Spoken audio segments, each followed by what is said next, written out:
नमस्कार शेतकरी बंधूंनो, मी बापू बिडकर आणि मराठी दरबार या आपल्या यूट्यूब चॅनलमध्ये आपले मनापासून स्वागत आहे। तर बघा, केंद्र शासनाचा 21वा हप्ता कधी येणार याची प्रतीक्षा शेतकऱ्यांना लागलेली आहे। आता तो हप्ता नेमका कधी येणार, PM किसान योजनेचा, याची शेतकरी वाट पाहत आहेत। लवकरच या हप्त्याचं सुद्धा तारीख शासन जाहीर करणार आहे।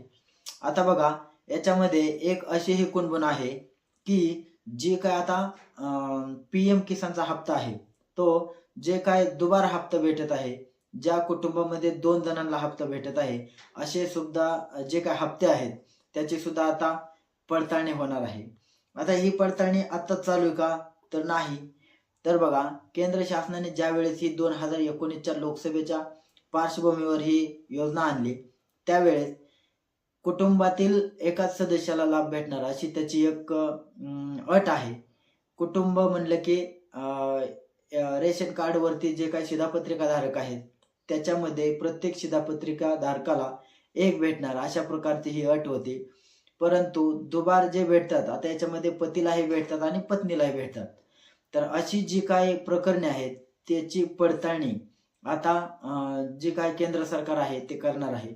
आता ही पडताळणी नेमकी कशी करायची, आता तुम्हाला प्रश्न पडेल की ही ही जी दुबार नावे आहेत ती शासनाच्या आताच लक्षात आले का, तर नाही।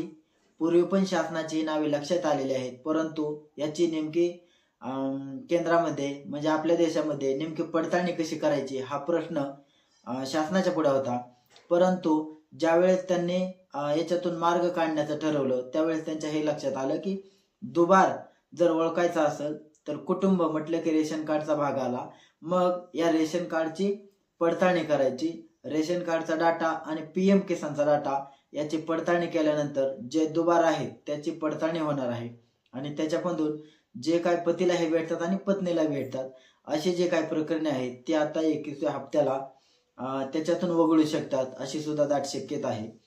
आता याच्यामध्ये बघा, तुम्हाला आता प्रश्न पडेल की PMचं झालं, मग नमोचा हप्ता अशा लोकांना येणार का, तर याचं सुद्धा आपण सविस्तर पाहूया।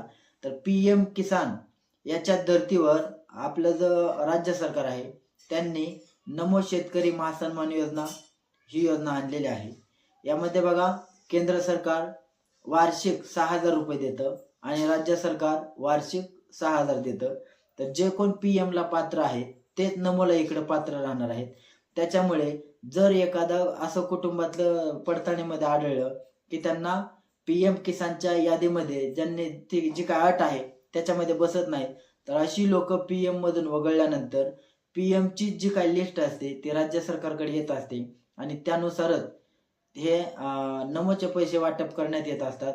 त्याच्यामुळे जो कोणी PMचा लाभार्थी असेल तोच नमोचा असणार आहे आणि PMचा लाभार्थी नसेल तर तो नमो शेतकरी महासन्मान योजनेचा सुद्धा लाभार्थी नसणार आहे।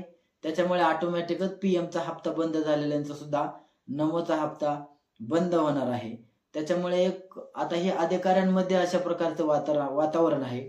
अधिकृतपणे शासनाने अशा प्रकारची कोणतीही अपडेट दिलेली नाही, परंतु शासनाने जे काय अटी ठरवलेल्या असतात, सुरुवातीला काही धोरणे ठरवलेले असतात, त्यानुसारच ही प्रक्रिया चालते की नाही हे सुद्धा पाहणं एक शासन म्हणून त्यांचं कर्तव्य आहे आणि त्यानुसारच त्यांनी जो शिधापत्रिका डाटा आहे तो PMच्या डाटाशी पडताळणी करून त्याच्यामध्ये जे दुबार आहेत, ज्यांनी डबल लाभ घेतलेला आहे, ज्या कुटुंबामध्ये डबल लाभ भेटत आहे, उदाहरण म्हणून पाहायचं झालं तर पतीलाही भेटतात आणि पत्नीलाही भेटतात, परंतु ही एक मोठी तांत्रिक अडचण होती। शेवटी पर्याय म्हणून जे रेशन कार्ड आहे, शिधापत्रिका आहे, त्यानुसार आता पडताळणी होणार आहे।